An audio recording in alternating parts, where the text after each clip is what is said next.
Hello, hello, hello, and welcome to Dr. Kat's Life Hacks. Today, we're going to be talking about generational trauma, okay? And generally, with generational trauma, there are ways that you can see that it's being transferred from one generation to the next. Now, I've already given some information in the last video and have covered who I am and what I do. But just to give you a quick snippet, I'm someone who has experienced what it is that I help women with. And I decided something must be able to be done, and am finding and figuring out all the ways to unlearn old habits and patterns passed through genetics into new ones. I currently, every day, help women work through their pain points that were transferred from the previous generation and from their own life experiences to find the person that they really want to be. As I did do the work that I do as a clinical psychologist, I learned that once people get past survival mode, that is a mode, it's mainly in the amygdala of the brain. Once they get past using that part of their brain the most, they need to know who they are and what they want. So that's when I got into life coaching, and I've always had a focus on relationship. And I'll talk about that theory at some point in the near future, maybe today. But relationship with self and others. And that's how life and relationship coaching came to be combined. So now today, we're going to talk about some of the signs that generational patterns and pain points have been passed down. The first tiny, adorable group of people are babies. Babies that are hard to soothe are generally being babies and taking care of their emotions in their own little world. But sometimes some parts of that are from intergenerational trauma that's passed through either from in the womb when the mom was stressed. Never judging moms, they're doing what they got to do. But the stress that comes from their brain transfers into the baby, and the baby starts to learn some of those stress patterns. And then when they get outside, they don't really know what to do. So shout out to all the moms who do their best. But a baby that is hard to soothe. Other signs are kids that are jumpy, or kids that are emotionally kind of going all over the place and they can't calm themselves down even when they're older, or they hit quite a bit, or they throw things quite a bit, or even a child that's very quiet and doesn't really make any noise. Sometimes that is a child or baby's response to all of the overstimulation, because they're picking up on a lot of signals to make sure they're safe, because they were given the wiring that the world is not safe at all. When in reality, most of the time, the parents have created a pretty safe environment.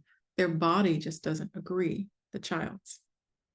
So that's one way to see, okay, and the tiny people and how they tick.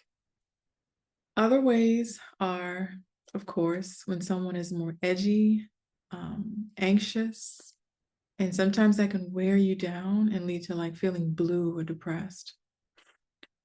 Other times you'll notice even signs of trauma, even though you may not have been through it, or the person that you're noticing may not have been through it.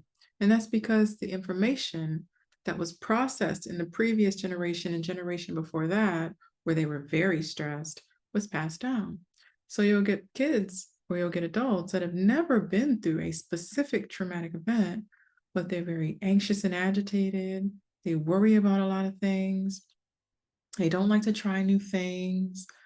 And they generally, they can be quite jumpy, startled, or even lethargic and not interested. So you can have like both sides where it's overstimulated or understimulated.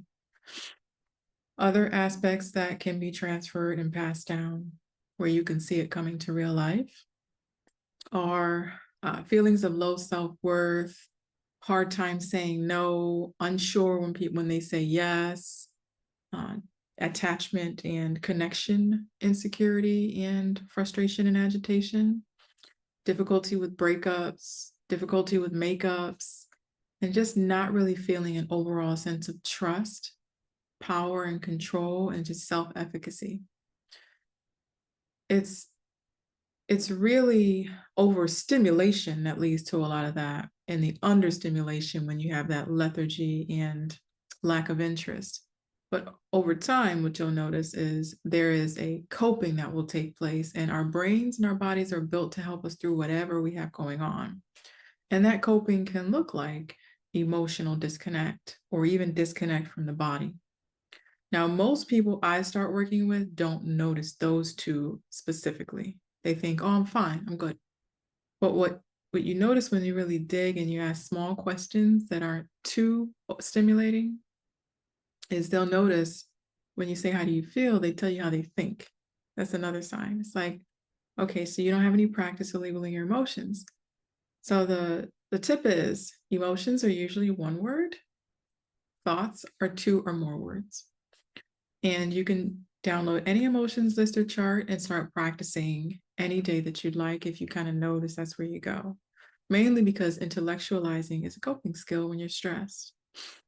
Now, disconnect from the body a lot of times looks like not looking at your body in the mirror and really noticing where it is and how it feels and what it's doing, avoiding medical appointments. And a lot of people think, oh, they're just being stubborn. They're not. They're usually overstimulated and they've been so disconnected from their body that it's even more painful and challenging to get any feedback that it's not doing well, because then they have to tend to it and look at it. So sometimes I even start as something small as just noticing the back of your hands, because that'll show you that you have gone through the years and you are a different person than you were when you were young, or that you are here where you are today and that you're okay. So I hope that was helpful. It's just a brief snapshot of what some of the daily life signs can look like from little tiny people all the way to adults. And no, there is not something wrong.